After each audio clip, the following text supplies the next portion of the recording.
हरिहर बाँस पापा तू काटी लैला हो, अंगना में ऊँची मरवा छावला। हरिहर बाँस पापा तू काटी लैला, अंगना में ऊँची मरवा छावला।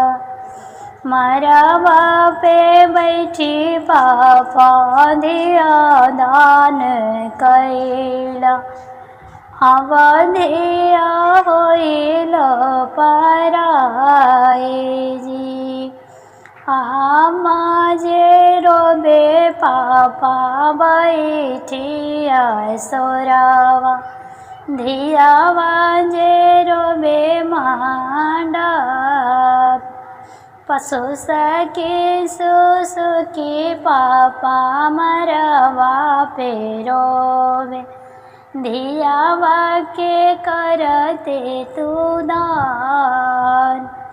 हरिहर बाँस पापा तू काटी लैला, अंगना में ऊँची मरवा छावा जी।